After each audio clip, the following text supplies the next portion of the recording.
Olá pessoal, tudo bem com vocês? Eu sou David Conchon, presidente da Câmara Técnica Financeira aqui de Maringá e hoje é um dia especial para a gente. Estou com essa bancada aqui que eles já vão se apresentar e hoje nós estamos fazendo o nosso primeiro podcast. Vão ter vários deles que nós vamos trazer diversos assuntos, mas o primeiro a gente ficou até um pouquinho mais nervoso, né? Como é que a gente vai fazer isso? Como que nós vamos conversar? Mas eu estou com um timaço aqui, eu vou apresentar eles para vocês e na sequência nós vamos entrar em assuntos que vale a pena você ficar com a gente, vale a pena você prestar atenção, porque tem interesse muito grande de toda a população de Maringá, tá bom? Eu apresento aqui a Carol. Carol, fala um pouquinho de você para nós. Obrigada, Deide. É um prazer estar aqui nessa bancada falando um pouquinho sobre educação financeira, comportamento, seguro com esse pessoal. Bom, eu sou Carol Bacarin, sou diretora financeira, faço parte do CODEM, da Câmara Técnica de Finanças e Seguros. Sou diretora da Prospera Participações, consultora financeira, educadora financeira aí de jovens e empresarial também. E é um prazer estar aqui, estou muito feliz Carol, de poder contribuir. Bem. Vocês viram aí que tem currículo, hein, gente? Vai dar para a gente fazer muitas coisas aqui, vai ser muito legal o nosso bate-papo. Queria apresentar também o Rodrigo, que está aqui com a gente, que já é um amigo de longa data. Rodrigo, se apresenta aí. Boa tarde. Boa tarde a todos. Meu nome é Rodrigo Rocha, eu represento a Sisprime do Brasil, hoje eu trabalho para a Sisprime do Brasil Cooperativa de Crédito. Já estou no mercado financeiro aí há 24 anos. E trabalho também, sou articulista do nosso canal de educação financeira. Então, é um prazer estar aqui podendo bater um papo sobre educação financeira, planejamento familiar, seguros, que é algo que, além de ser o nosso dia a dia de trabalho, é algo que emociona muito, que é muito gratificante poder estar falando, estar levando a educação a todo mundo. Até porque eu gosto de ler os artigos que o Rodrigo faz na UCEPAR, iam muitos artigos lá na UCEPAR, e a gente tem uma afinidade muito grande, mesmo porque a gente entende que a transformação de um município como Maringá, né, e a região toda, não há como ter uma transformação sem a questão de uma educação financeira forte, né, Rodrigo? Exato. E tem um outro ponto, que é a questão de seguros, né? E o Wagner está aqui com a gente. Queria que você se apresentasse também, Wagner. É um prazer estar com vocês aqui, poder contribuir um pouco com a história que a gente tem aí de 36 anos com o ramo de seguros, né, banco, e 25 anos com a empresa ativa que é a Brice Corretora de Seguros, né? Então, trazer um pouquinho de seguros, falar um pouco da nossa história, falar um pouco do conceito que nós temos e o que a gente pode contribuir para o mercado, né? Que o seguro faz parte de uma formação familiar para futuros, né? Legal. Wagner, nós vamos falar disso daqui a pouquinho, você vai trazer muita coisa boa pra gente, mas antes de a gente começar, pessoal, eu queria contar uma história para vocês, que é uma história minha, né? Uma história engraçada até. Quando nós somos jovens, né? Alguém vinha falar de seguros para mim e falou, que seguros, né? Para que eu preciso de seguros, né? Você quer viver a vida, não é isso, né? Você vai amadurecendo, você vai entendendo um pouco de como tem benefício nisso, você vai entendendo um pouco sobre educação financeira, mas chega um momento da vida que você se casa. Sim. E aí você encontra uma pessoa que ela é diferente de você, né? E nós dizem que normalmente a gente busca os opostos, né? E aí chega na educação financeira, você tem um estilo, a pessoa tem outro, né? E eu, uma época da minha vida, quando eu casei, eu anotava tudo em planilha, eu brinco que eu era a pessoa mais planilhada do mundo, né? Anotava tudo na planilha, fantástica, com link e tudo. Eu falei, puxa vida, tá tranquilo, né? E aí minha esposa chegou, né? E ela tem outro jeito de fazer gestão, outro jeito de cuidar da vida, né? E chegou um momento, nós recém-casados, começando tudo, né? Tinha que comprar móveis, comprar tudo do novo. E chegou um dia que eu falei para ela assim, não tem jeito. Daqui nosso cartão, nós vamos congelar o cartão. Ela, congelar o cartão? Nós vamos congelar. Peguei, coloquei dentro de uma Tupperware, coloquei no congelador. Ficou lá no congelador Tupperware lá e congelou mesmo. Até a gente arrumar a casa, né? Arrumamos a casa, aí teve o dia do descongelamento. Foi um evento lá em casa. Pegamos aquele bloco de gelo, colocamos debaixo da torneira aquilo e foi derretendo, o cartãozinho foi aparecendo e falou, agora nós temos que mudar o nosso jeito, né? O nosso jeito de lidar com o dinheiro. Isso. E aí, Carol, eu queria perguntar para você ver, a gente encontra, são duas pessoas diferentes, né? E comportamentos. Porque, assim, eu tinha toda a planilha lá, tudo, mas senti que o comportamento era importante. Como é que você vê isso hoje, né, num casal que está começando a vida? E como que você vê isso? Na verdade, eu falo sempre assim, sabe, David? Planilha, todo mundo quer, todo mundo tem. Eu falo, a gente começa a trabalhar com as famílias. A primeira coisa que eles querem, você vai me dar uma planilha? Eu falei, a gente pode até te dar a planilha, mas a planilha não vai resolver o seu problema se a gente não descobrir qual é a causa do seu problema, que está diretamente ligado ao comportamento. Perfeito. Né? Então, nesse teu caso, já seguindo o seu caso, a Kelly veio de uma realidade e ela tem um perfil que é dela e você veio de uma outra realidade financeira dentro da sua casa, dentro da casa dos seus pais, com outro perfil também que é mais analítico, mais, né? Eu sei porque eu passo isso na minha casa também. Eu sou a louca das planilhas e o Marco não gosta muito da coisa. Então, assim, são comportamentos, porque aí vai do perfil, mas são formações diferentes. Então, a gente precisa entender o que gerou ela lá na base, onde foi que ela criou esse comportamento nela. Porque para a gente mudar e fazer um planejamento financeiro, o Rodrigo vai falar um pouco disso, a gente precisa entender isso. O que impacta nela? Qual é a forma de consumo? Por que ela consome? De que forma que ela consome? Porque, por exemplo, hoje a gente olha como que é comportamento. Tem gente que vai no supermercado, parcela a compra da semana, vai toda semana. E toda semana parcela a compra do mercado. Ele não vai no mercado toda semana? Ele consumiu, ele comeu aquilo lá e ele parcelou. E aí a parcelinha vai gerando parcelinha, tá pagando, tá acumulando. Então, aí você pergunta, mas por que você parcela? Ah, porque não paga juro, mas e daí lá na frente o teu cartão? Então você entende que é um comportamento e um hábito da pessoa? Né? Então, assim, você tem que entender esses comportamentos, esses hábitos, né? Morgan Housel fala muito disso no livro A Psicologia Financeira, que realmente a gente traz na nossa bagagem, a nossa formação. Então, quem passou por uma recessão vai lidar de uma forma, naquela época que tinha juros abusivos, que era, né, toda hora mudava o seu... Então, as pessoas mais velhas têm o hábito de parcelar as compras, porque tem o medo, às vezes... Então, fica com aquilo no subconsciente, né? Nós, seres humanos, somos regidos, 95% das nossas atitudes no dia a dia são do nosso subconsciente. E muitas vezes emocional. Né? Emocional, totalmente emocional. A gente faz no automático e não percebe. Então, a gente lida com o emocional o tempo inteiro. Então, assim, é sobre planilha? Também. É sobre organização? Também. O Rodrigo vai falar das ferramentas. Mas é muito mais sobre como você gere, como você olha para o seu dinheiro e não quanto você ganha, nem tanto de planilha que você tem. Porque o comportamento, quando a gente fala... a minha esposa, né, ela mudou o comportamento, mas eu também tive que mudar. Exatamente. Né? Porque não é assim, uma pessoa... No caso nosso, aqui no nosso exemplo, né, tem que mudar, o outro não. Não. Olha, eu vou mudar meu comportamento aqui, você muda ali, e o casal precisa achar o caminho do equilíbrio para poder caminhar, né? E aí nessas ferramentas, hoje a gente tem diversas ferramentas, e o cartão, no caso, ele é uma ferramenta. Sim. Né? Quando eu falo que nós congelamos o cartão, é como se o cartão fosse culpado. Não, o cartão não tem nada a ver com isso. Não tem nada a ver. O problema como você usa o seu cartão. O cartão, pelo contrário, ele pode ser muito bom para a organização familiar também. Isso. Desde que a pessoa saiba utilizar. Né? E os dois têm que puxar para o mesmo lado. Os dois têm que puxar para o mesmo lado. Tem uma outra história, falando em ferramentas, né? Nós tínhamos um associado, que era da nossa cooperativa, e um senhor de idade, ele recebeu o cartão. Né? Ele foi lá, ele pediu o cartão, recebeu o cartão, e ele começou a gastar o cartão. E é uma pessoa muito boa na cidade, né? Uma cidade muito pequena. E nós sentimos que ele não pagava o cartão. E nós fomos conversar com ele. Ele falou, olha, não, mas tinha lá R$500 no cartão.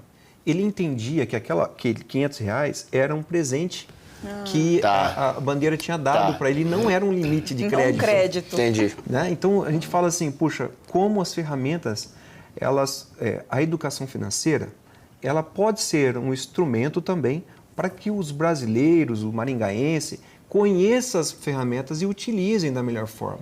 Né? É uma questão comportamental, mas uma questão também de ferramentas. Né? E aí, Rodrigo, eu puxo para você, assim, só as ferramentas não resolvem, que eu estou falando aqui com a Carol, só o comportamento ele não resolve, precisa ter uma organização. E aí, como é que organiza tudo isso? Como que você vê isso aí? Na verdade, assim, David, como a Carol colocou brilhantemente, hoje a questão do financeiro, ela é até mais psicológica do que matemática. Sim. Hoje nós tivemos um caso em 2000 de um psicólogo, o Dr. Daniel Kahneman, que ganhou o Prêmio Nobel de Economia, para mostrar o quanto é tão importante a questão comportamental. Ele é psicólogo. Ele é psicólogo e ganhou o Prêmio Nobel de Economia com a teoria dos vieses comportamentais na tomada de decisões. Olha que legal. Ele é o pai da psicologia financeira. Né? E assim, só que também você só o psicológico não resolve. Você precisa ter método também para poder fazer teu planejamento. Normalmente, eu gosto de seguir uma teoria que fala das 6 áreas de gestões financeiras. Você dividir a tua vida financeira basicamente em 6 áreas. Primeira seria a gestão financeira, que é justamente a gestão do seu fluxo de caixa. Quanto você ganha, quanto quanto sai. que você paga, exato. Lembrar de colocar as despesas anualizadas, porque tem muita gente que faz a planilha também e coloca lá a despesa mensal e esquece de colocar o seguro, o IPVA, o IPTU, que vence uma vez por ano. Isso. Eu brinco, Rodrigo, sabe, que o tal do imprevisto, que às vezes a pessoa fala assim, ele paga o seguro uma vez por ano. Né? Aí ele fala assim, eu tive um imprevisto, era o seguro no orçamento. Mas não era imprevisto. Não era um imprevisto. Poderia E eu falo imprevisto. que às vezes o imprevisto, ele não é imprevisto, ele é imprevisto porque você não sabe quando ele vai acontecer, mas uma hora ele pode acontecer. Ele é esquecido. Ele é esquecido. Carol, então tem como você Vinícius, colocar no seu E aproveitando planejamento. o gancho, muitos dizem que eu pago seguro há 2, 3, 4, 5 anos do meu carro, da minha casa, eu nunca usei. Pelo contrário, ele usa todos os dias, ele vai andar, vai para o centro, vai para os lugares, ele está amparado, ele está protegido. É uma ferramenta. Mas ele acha que só usa quando acontece o problema. O problema. Legal. Continua, Rodrigo. Você estava falando do pai da psicologia, mas vamos lá. Exato. Não, então, a primeira parte é a gestão financeira, propriamente dita, é a planilha. É o que você contou para nós que você Que eu era gostava de fazer. Exatamente. Isso é extremamente importante. Até hoje, eu desconheço uma ferramenta mais eficiente para cuidar da gestão financeira do que a planilha. Anotar todos os gastos. Seja num celular, num tablet, uma planilha de Excel ou alguma coisa parecida. Ou na caderneta. Funciona muito bem também no caderninho. Sim. Após a gestão financeira, daí a gestão de ativos. O que seria a gestão de ativos daí? A pessoa escolher. Hoje está mudando muito a nossa sociedade. Eu vou ter um veículo. O veículo é um ativo que você tem. Eu vou ter um veículo, eu não vou ter, eu vou comprar um terreno, eu vou comprar uma casa, eu vou morar de aluguel, eu vou andar de Uber, eu vou andar de carro próprio, eu vou alugar, assinar um carro. Hoje você tem carro por assinatura. Sim. Tipos de investimento que eu vou fazer. Essas são as gestões dos seus ativos. O que você tem de propriedades, investimentos. Uma segunda parte. Uma terceira parte, gestão de riscos.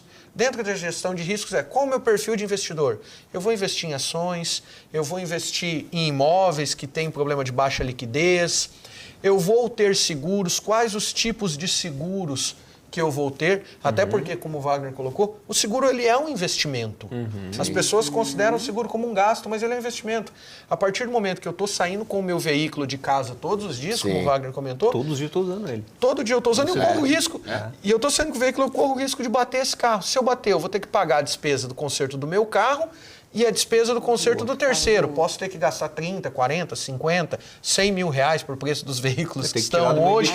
Eu vou ter que tirar do bolso. Será que eu tenho isso no investimento? Eu posso guardar esse dinheiro ou eu posso ter um seguro que eu pago 1/10 deste valor e estou coberto se acontece alguma coisa. Então, o seguro é uma forma de investimento também.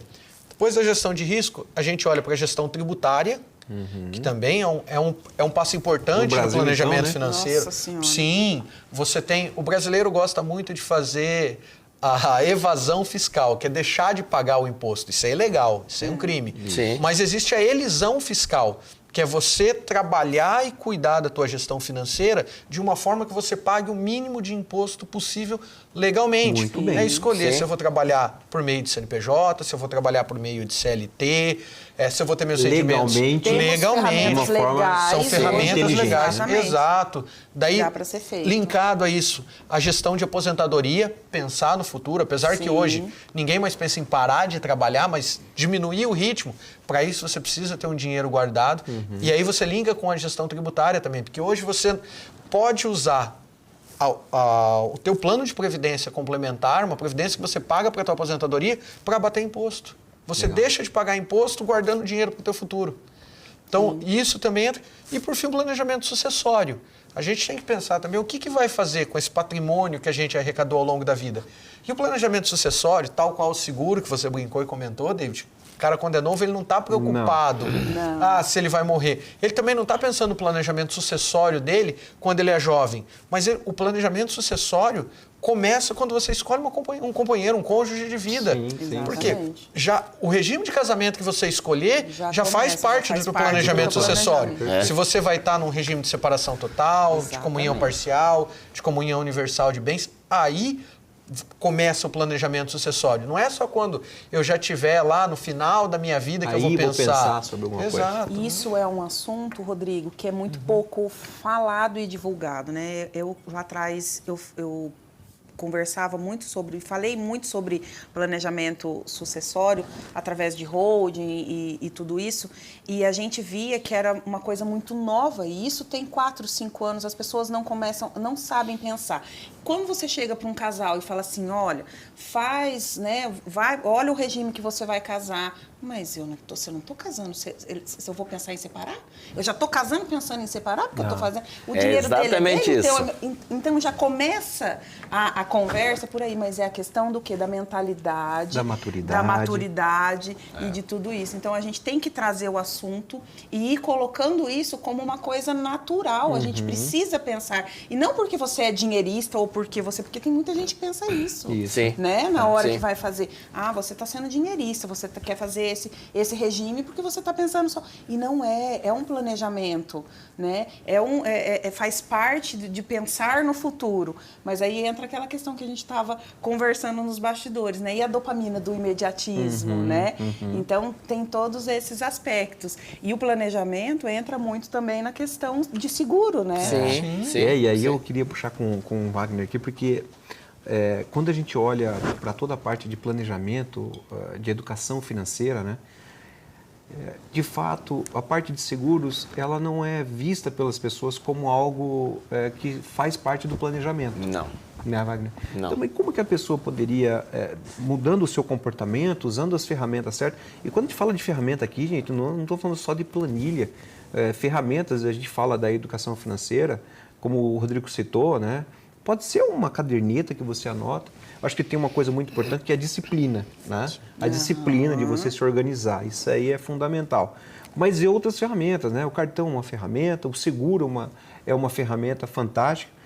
Como que isso está no Brasil? O seguro vem avançando, Wagner. Ele tem feito a diferença na vida das pessoas. As pessoas estão mais abertas a seguro do que há 10 ou 20 anos. Elas olham para o seguro já hoje como algo vantajoso, que traz benefícios para a vida dela. Como que as pessoas estão olhando a parte de seguros hoje? Ô David, houve uma evolução, tá? Mas tem muito a crescer ainda. Você tem uma base, hoje nós temos 20% da população que faz seguro.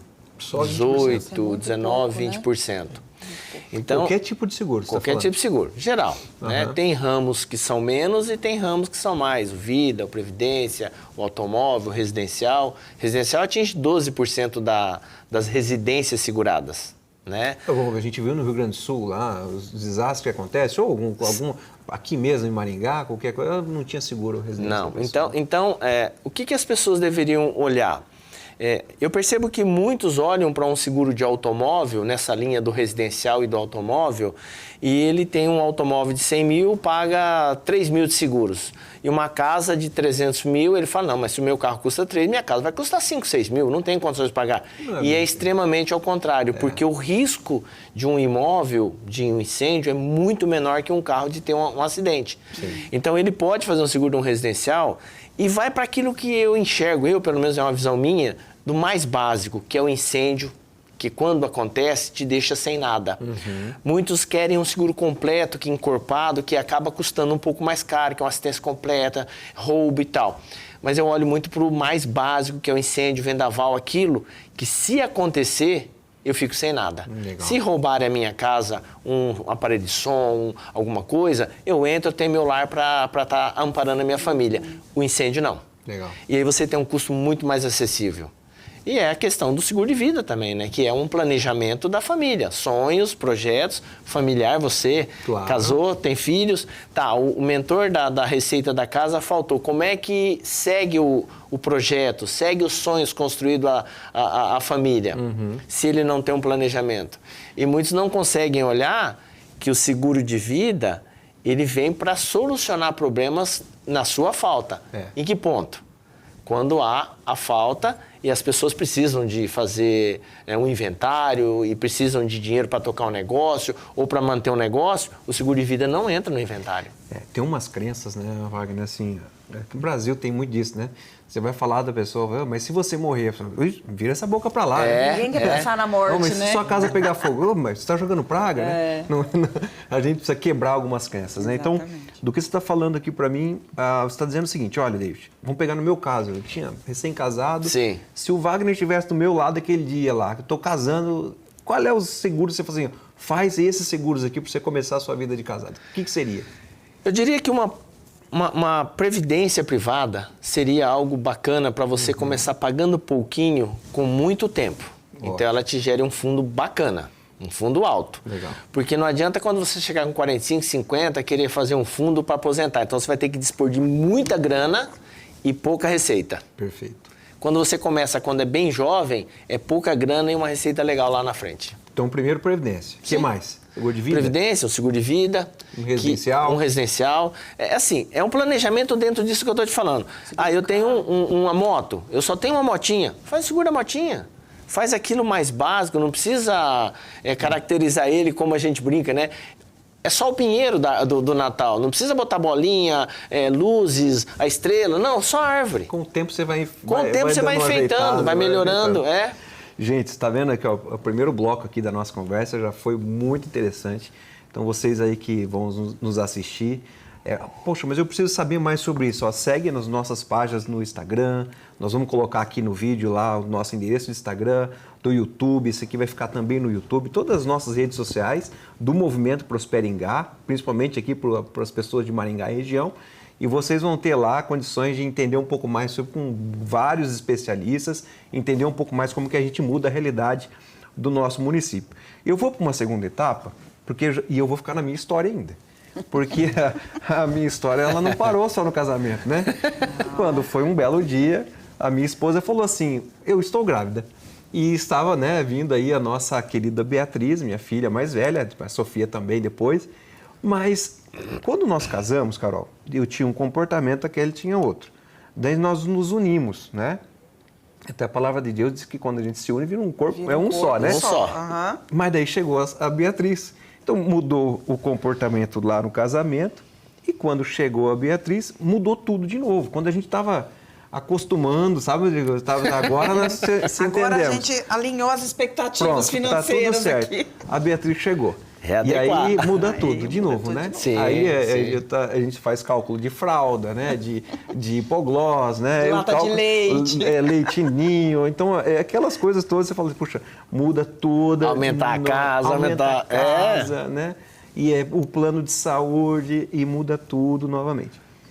Muda comportamento, né? E eu vou trazer para você, Carol, assim, como que é o papel, por exemplo, assim, dos pais nessa nova etapa? Eu tenho uma filha e agora eu preciso orientá-la do ponto de vista do comportamento financeiro.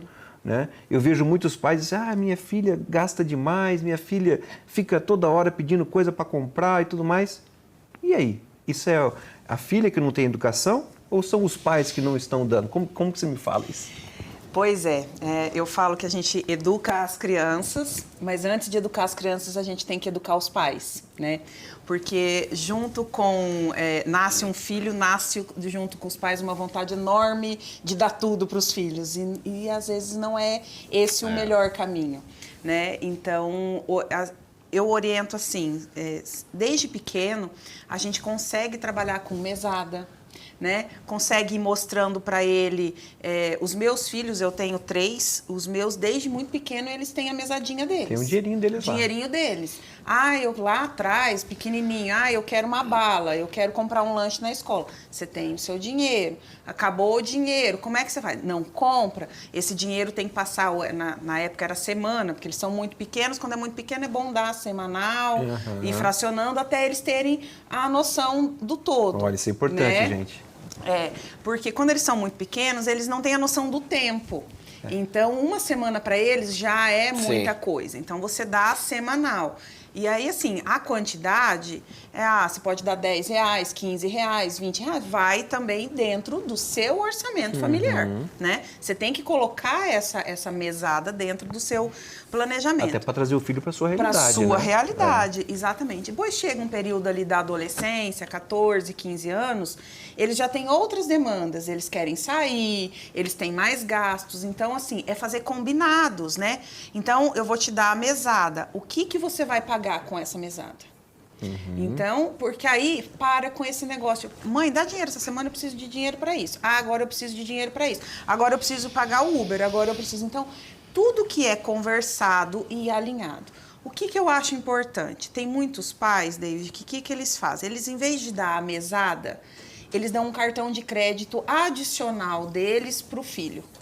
Um cartão de crédito adicional hoje, né, dentro, por exemplo, de uma realidade, a gente sabe o que precisa, por exemplo, para ter um cartão Black, você concorda? Sim. Não é qualquer pessoa que tem um Black. Então, a criança, o adolescente, ele precisa entender que o Black do pai dele, o pai dele teve uma conquista para chegar naquele cartão com determinado, e ele está usando aquele limite e ele não tem noção do que ele gasta. Sim. Então, o que eu oriento? Abre uma conta para o seu filho num banco, né? Numa cooperativa. Abre lá no Sisprime, no Sicredi, entendeu?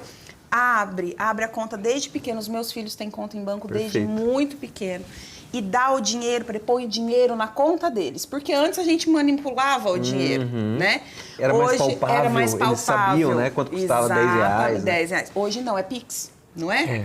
Hoje é Pix, e hoje é tudo eletrônico, então muito fácil. Muito fácil. E eles perdem a noção. E faça com eles o que a gente ensina com os pais. Anote seus gastos no bloco de celular. E o fato deles terem a conta também ajuda no controle. Porque eles vão começando a olhar, gente, está diminuindo. Acabou meu dinheiro, onde foi?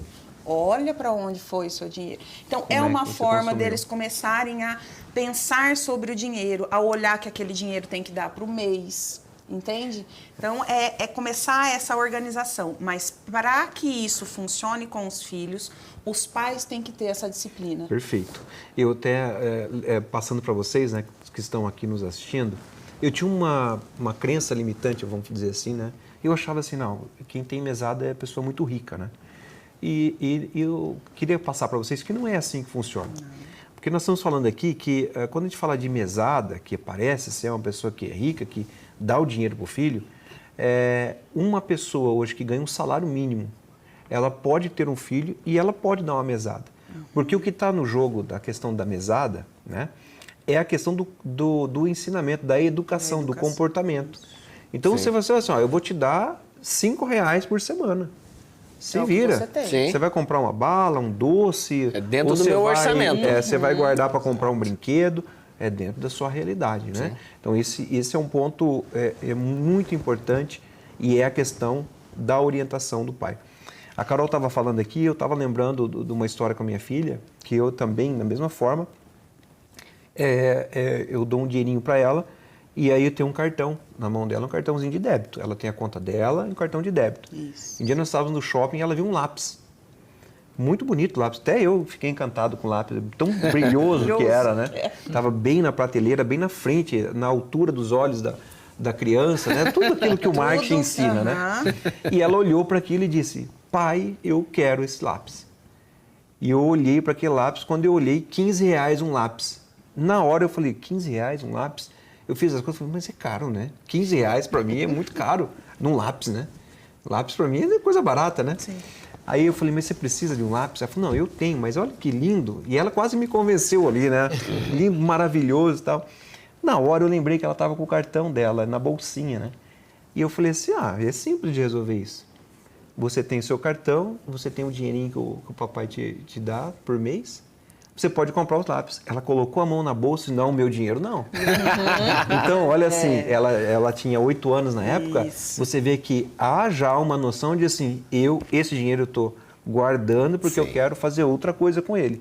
E eu fiquei feliz com isso. Né? Falei, puxa vida, quer dizer que tá ensinando. eu estou ensinando alguma coisa, né? Exatamente. Num outro ponto, a semana passada, eu estava numa cidade e eu passei perto, tinha uma criança, mais ou menos 10 anos, e ela comentava com o pai dela que ele tinha feito uma aposta na escola com uma outra criança e que ela estava demorando para pagar a aposta, que ele ia conversar porque apostou, e aquilo me assustou.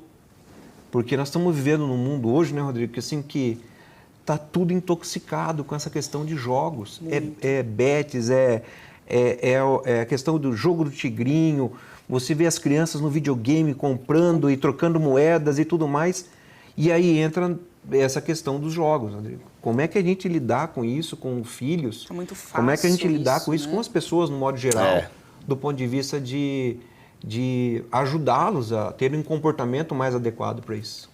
Ô David, hoje a questão da regularização das bets no Brasil, ela veio para escancarar um problema que já existia. Sim. Os joguinhos e as bets, eles não surgiram em 2022, quando veio a legalização.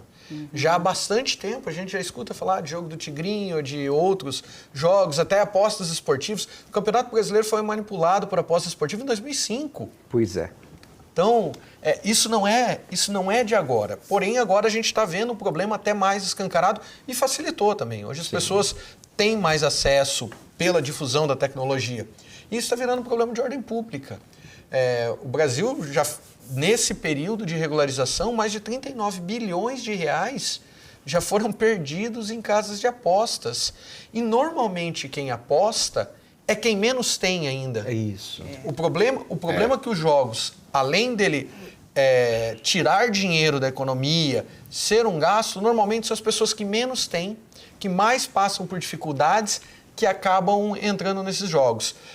Um estudo americano, que lá os jogos existem há mais tempo, ele fala que 40% da população americana não tem $400 guardados por uma emergência. 40% da população americana não tem $400. E o interessante desse estudo é que esses mesmos... Por que o valor de $400? A média que a população americana gasta com jogos de loteria por ano. O dinheiro que ele não tem para cobrir uma emergência é o dinheiro que ele está jogando na esperança de tentar entrar, de correr o risco de ter a questão da dopamina, de estar lá, ter a chance do sorteio. Porém, as chances são ínfimas. Ínfimas. É muito mais pessoas perdendo dinheiro do que ganhando, mas a pessoa tem aquela falsa ilusão que ela pode colocar um valor ali por mês, que ela tem a chance de jogar e uma hora ela vai tirar aquele dinheiro, algum lucro muito maior daquilo. Só que daí a gente volta para a questão da psicologia financeira. Comportamental. Existe, na questão do jogo, existe um dos viéses comportamentais, é a falácia do jogador. E as casas de aposta, esses jogos, eles contam com isso. O que fala a falácia do jogador? Diga pra mim, que essa eu fiquei curioso. A falácia do jogador, que as casas de aposta contam com isso, além da estatística em favor deles, é isso. Quando a pessoa está ganhando, eu estou numa maré de sorte, eu não vou parar de jogar. Tá no meu momento, eu vou continuar aproveitando, eu ganhando. É minha vez de dar sorte, é minha onda. Então ele continua jogando. Divino que descesse sobre ele. Exato. Só que a estatística, uma hora você vai ganhar, outra hora você vai perder, e vai perder muito mais do que ganha. Só que se ele está ganhando, ele não vai parar, ele vai continuar jogando, porque a dopamina tomou conta e eu sou bom nisso, eu estou iluminado, e segue. E no momento que ele perde, putz, meu maré virou, agora eu não posso ficar com esse prejuízo. Ele não para de jogar. Ele vai continuando para tentar recuperar o prejuízo. Vira um Então, vício. vira um vício nessa porque relação. É, E ele não um hormônio, para. né? É a parte química do e cérebro às vezes também. dobrando as apostas para Exatamente. tentar recuperar e ganhar alguma Aquilo que coisa. perdeu. E é interessante, né? Porque eu nunca vi alguém chegar pra mim e falar assim, rapaz, perdi tanto dinheiro com o jogo. Não fala. Normalmente fala, rapaz, ganhei, hein? Hoje eu ganhei, joguei, apostei lá no Betis, ganhei. Quando ele ganha, ele fala. Quando ele perde, ele fica quieto. Pega dinheiro emprestado, dá um jeito de cobrir. E né? já escutei, David, é aquela história assim, rapaz, toda hora eu fico na porta para ganhar Quase. no quase. E ele vai insistindo porque uma hora vai dar certo. Mas aí na hora que vê... E aí, E hoje isso está muito fácil, né? Porque antes a gente tinha que ir para os cassinos ou ir para as casas de apostas. Hoje está na mão. Hoje está na mão. É. Está muito fácil. E tem muito... E aí, voltando até o assunto das crianças, as crianças são muito influenciáveis, os adolescentes são muito influenciáveis. E aí você vê youtubers que eles seguem, que eles admiram, vendendo, incentivando isso. Então, de fato, os pais precisam estar, além de estarem atentos, ter uma conversa franca e aberta em casa sobre esse tipo de comportamento. Sim. Né? Ainda mais nos jogos, né? Você vai ver os Sim. campeonatos do Brasil aí, de futebol, outros jogos. Os principais patrocinadores são casas de apostas, Sim. onde a criança está indo com o pai para assistir um futebol. Já há o comentário de apostar naquele jogador ou naquela partida, né? Então isso vai se tornando um risco para o futuro cultural. Faz parte da cultura apostar. Né? David, e quem são os divulgadores desses joguinhos? São ídolos, são pessoas queridas, são pessoas que atraem Tem influência sobre o perfil dessas pessoas. Sim. Perfeito. E hoje nós temos que tomar muito cuidado com essa questão dos jogos, porque não está sendo mais gasto o dinheiro que a pessoa tem, que ele poderia estar investindo em outras coisas. A sobra, né? Sim. Estão hoje se endividando para jogar. Você pega as estatísticas hoje que o Banco Central divulga, tem pessoas que estão usando crédito do limite de cartão de crédito para jogar, que é um dinheiro que ele não tem. É um limite para alguma emergência, uma ferramenta, conforme nós tínhamos já falado aqui, que ele tem, e ele está usando isso, ao invés de comprar alguma coisa para ele, para jogar, perdendo aquele dinheiro, ele perde o dinheiro que ele tem hoje e já perde o endividamento futuro, ele já perde o dinheiro para frente. Tem gente fazendo empréstimos para sim, cobrir dinheiro de apostas, né? É Com muito. juros Não, e situações até altíssimos. como que é? Tomando dinheiro do vô, tomando dinheiro do pai. vendendo coisa. Vendendo coisa, fazendo... Saiu mesmo, o né? governo agora teve que baixar uma norma para se proibir que as casas de apostas aceitassem um cartão do Bolsa Família para pagar. Auxílio. Bolsa Família Usando estava pra sendo jogos. usado para jogos. E isso não é... E a pessoa que está recebendo o Bolsa Família, isso já está se virando questão de saúde pública. Porque a pessoa que recebe a Bolsa Família não está... É o que nós estamos falando. Ele não está gastando dinheiro que ele está gastando dinheiro que ele não tem nem para comer. Para comer. Ele está deixando de colocar comida na mesa, indo para o jogo. E isso é muito grave. Muito grave. Isso é muito danoso. Bom, hoje, quanto que custa hoje um seguro, em média, um seguro de vida aí de uma pessoa? Se nós pegarmos aí uma idade média dos seus 30 e poucos anos, ele vai pagar um seguro de R$50 por mês, 55, R$60 por mês. Não faz isso, mas joga. Mas joga. Nas apostas. Então, assim, Joga 100. a gente tem que tomar o cuidado, né? Porque nós estamos transformando uma cultura, levando uma cultura para jogos, né? Inflamando as pessoas pegando dinheiro emprestado para jogos, e aí nós não temos a cultura, por exemplo, de fazer uma proteção da nossa própria vida. Então, fica aí o alerta para vocês que estão nos assistindo, que principalmente com as crianças, né?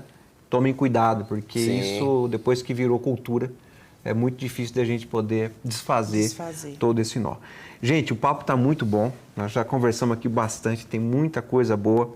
Nós vamos ter outros podcasts com outros assuntos, aprofundando outras coisas. E nós estamos partindo agora para o final.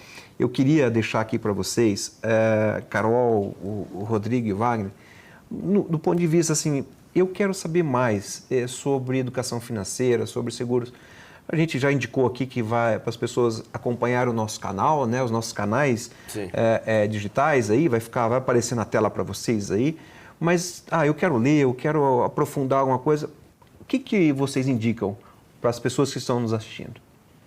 Olha, eu acho que tem sem custo, né? Aí você vê, o CODEI mesmo está proporcionando isso ali no nosso site, tudo, várias informações sem custo. O YouTube tem muita informação, muita coisa. As nossas redes sociais também, a minha rede social também tem muito conteúdo. O Cisprime também tem ali muito conteúdo. Então, assim, tem muito conteúdo que vocês podem utilizar e acessar para começar a ter esse conhecimento, né? E a gente se coloca à disposição também para qualquer dúvida. Estamos aí, através do site, do link do CODEI, para a gente estar esclarecendo e ajudando a população. Eu acho que o nosso foco maior é realmente levar a educação financeira para todos, né? Legal, é uma missão... De vida. De vida. Eu vejo isso, porque transforma, né? Assim como saúde física, emocional impacta, a saúde financeira impacta muito mais dentro das nossas famílias, Sim. com depressão, com estresse. Então, é uma questão de saúde, a gente cuidar da nossa saúde financeira também. Legal. Né? Rodrigo, a pessoa já está conhecendo um pouco mais, falar, mas eu queria aprofundar. Tem algum livro que você fala assim, poxa, lê esse livro aqui que é legal? Ô, David, normalmente, quando eu vou conversar com as pessoas nas minhas palestras sobre educação financeira, eu tenho 4 livros que eu indico, que eu falo que são os livros essenciais para a pessoa adentrar nessa vida financeira, começar a entender um pouco mais, até mesmo parte comportamental, com técnicas.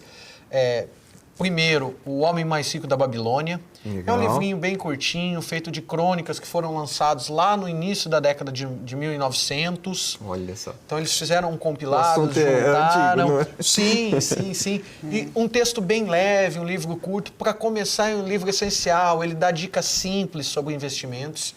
Depois, um outro livro para ir na sequência, eu sempre indico Pai Rico, Pai Pobre. Legal. Que ele fala da importância da educação financeira além da educação formal. Exatamente. Então, ele faz o adendo de 2 pais, um que tem educação formal, outro que tem educação financeira. É bem bacana o livro, até mesmo para você poder passar, a gente falou aqui da educação para as crianças, poder indicar para os filhos, para como comportar com eles. E daí partindo, indo evoluindo, vamos dizer assim, no tema... No conhecimento financeiro, Exato, depois que você passou por eles, o livro que a Carol citou, do Morgan Housel, que é a Psicologia Financeira, Legal. que ele fala isso que a gente estava falando, que a questão da educação financeira, ela é tanto comportamental quanto matemática. Eu gosto de citar que ela é até mais comportamental do que a matemática propriamente dito. E, por fim... O livro Rápido e Devagar, do Dr. Daniel Kahneman, que nós falamos aqui também, que foi o primeiro psicólogo a ganhar o Prêmio Nobel de Economia, que ele começou a trazer essas questões. Ele é psicólogo. Ele é psicólogo e ganhou um Prêmio Nobel de Economia. Ele que trouxe essa questão do comportamento. Para vocês verem como está ligada aí a psicologia. Eu colocaria mais 2 livros nessa lista, que eu acho importante, que é Dinheiro é Emocional, do Thiago Brunet, Legal. que é um livrinho pequenininho também, rápido, e ele explica um pouco o poder das emoções com relação ao dinheiro. E o Segredos da Mente Milionária também, que ele fala um pouco sobre essa metodologia do crescer, né? A mentalidade que você precisa adquirir, o conhecimento que você precisa adquirir para ir evoluindo na sua vida financeira. É bem bacana também. O Wagner, e nos seguros, hein? O cara chega e fala, eu preciso conhecer mais disso. O que ele faz? Que é um tema que às vezes precisa de ter um conhecimento, né? Eu saio pesquisando para qualquer pessoa vai me orientar. Como que ele... Eu diria 2 situações. A primeira é que não pare na mesa, na roda de amigos, que aquele diz isso, aquele diz aquilo, que não sabe nada do que está dizendo. E aquilo, às vezes, influencia negativamente.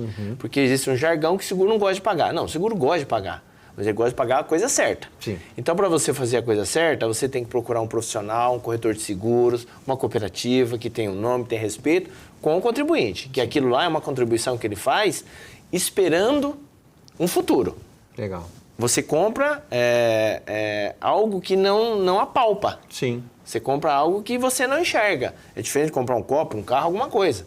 Então, o seguro tem que ser feito, bem feito, da forma correta, para que lá, amanhã ou depois, se houver a necessidade de utilizar, Você possa usar com tranquilidade. você possa usar e ter os benefícios daquilo que você planejou. Legal.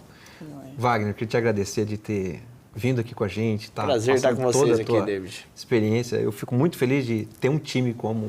ter Prazer. você no nosso time também. Obrigado. Então é maravilhoso. O Rodrigo está aqui com a gente, como eu falei, amigo de longa data, que tem um carinho enorme, né? E a Carol também, que está aqui na bancada, mulher, representando as mulheres Pois aqui, é, a né? única aqui, Boa ó. representada, viu? Você viu? Não é só a única, mas olha a qualidade, né? A qualidade dela. Obrigada. Obrigado, Carol, por estar aqui com a gente. Pessoal, agradecer vocês que nos assistiram, né, até o final aí. Muito obrigado.